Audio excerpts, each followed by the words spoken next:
Hey Adventure Kids, welcome back, and we are continuing our series learning about how we can worship God, and we've got a great story for you today. Oh, hey Pascal, what's up with the notepad?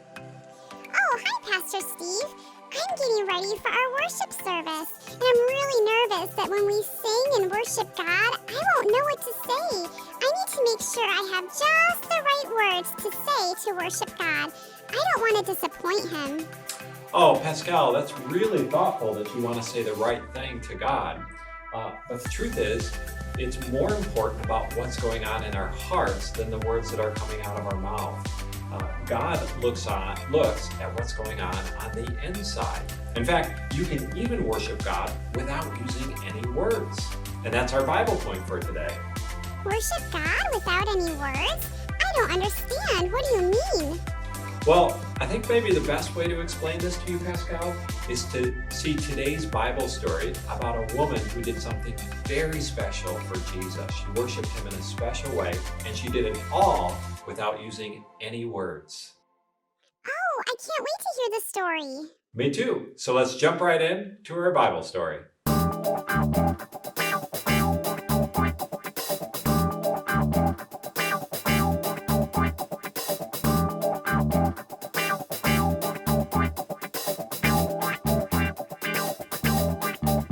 One night, Jesus went to dinner at an important leader's house. The important leader invited his important friends.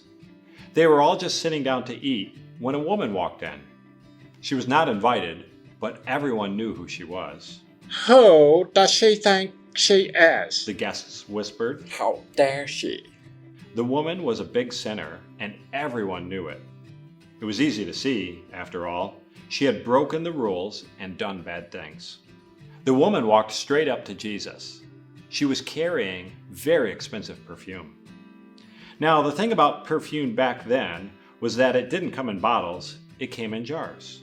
And the jars were made out of precious stone, like alabaster. But here's the catch. The jars didn't have a lid, or a stopper, or anything. So the only way you got the perfume out was if you broke the jar. Once you broke the jar, that was it. You had no more. Most people didn't use perfume because it was too precious. They just kept it on a shelf and looked at it. So you see, this perfume was her most precious thing in all the world. It was her treasure. The woman knelt down before Jesus like he was a king. She held Jesus' feet in her hands and started to cry. Her tears fell onto Jesus' feet, washing them. She kissed his feet and dried them with her long dark hair. And then she did something strange. She broke the jar and poured the perfume all over his feet. Everyone gasped. What a waste! Over someone's feet? Such expensive perfume? It smelled like lilies in a summer field. Jesus looked at the woman and he smiled at her. What she had done was the most wonderful thing. Just as Samuel had anointed David, God's true king, all those years before, so this woman had anointed Jesus, not with oil, but with her tears.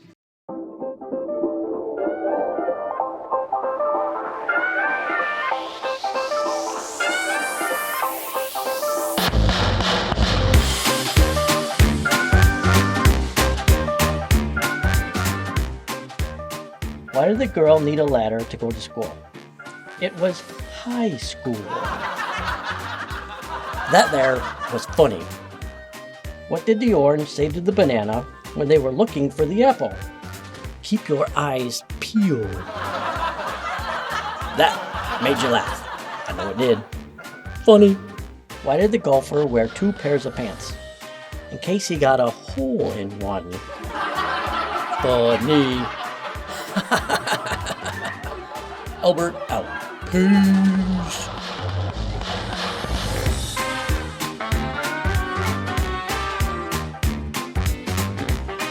Just as Samuel had anointed David, God's true king, all those years before, so this woman had anointed Jesus, not with oil, but with her tears.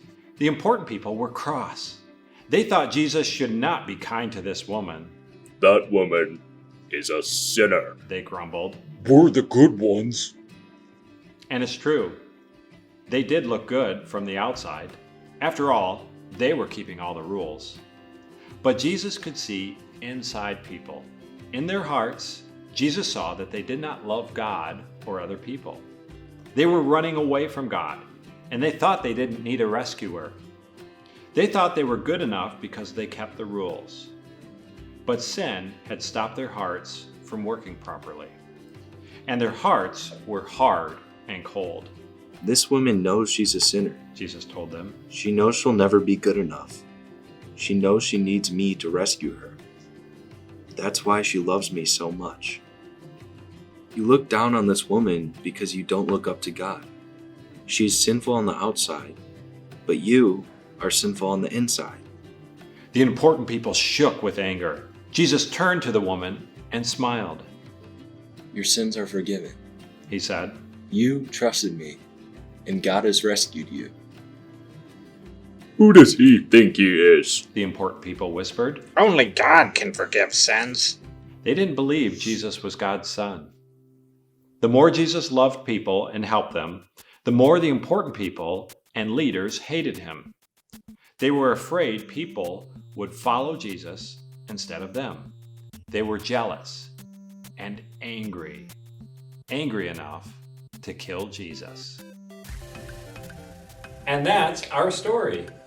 Oh, I get it.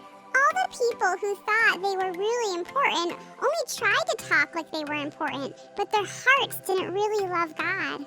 That's right, Pascal. They were focused on the wrong things. They tried to talk and sound important. But what they were missing was what the woman got right. She knew that Jesus was the only one who could rescue her from the mistakes she made. And so she worshiped him with her whole heart. And her heart spoke in tears, not words. Wow, that's amazing. Just like our Bible point. You can worship God without any words. You know what, Pastor Steve? What's that? I love God so much. Instead of telling him with words, I'm going to give him my favorite bottle of cologne, Passionate Provolone. That's great, Pascal. I'm sure you'll enjoy that. Have an adventurous week, everyone.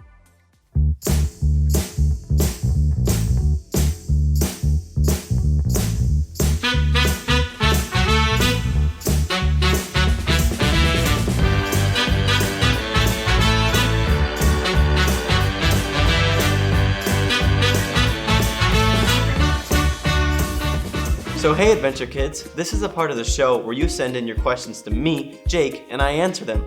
So let me grab my mailbag.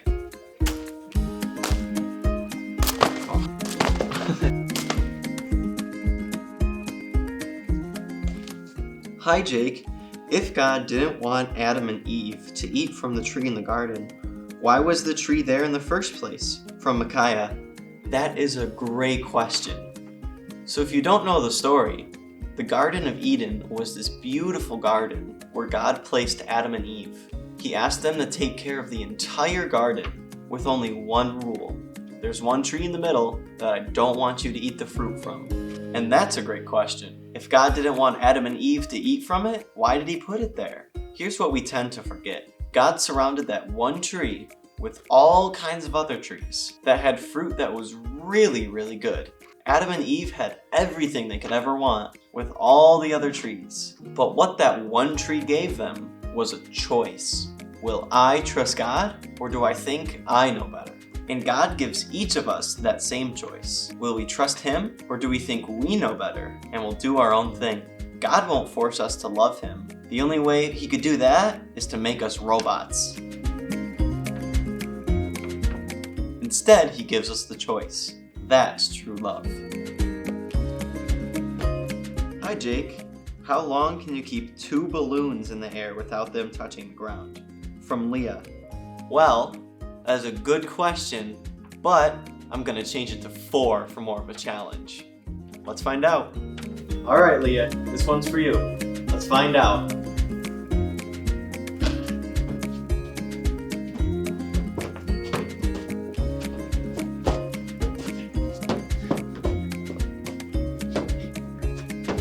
Oh, that one touched. So remember, if you have questions for me, Jake, just go to the website takeawaywithjake.com and I'll be happy to answer your questions right here on the show.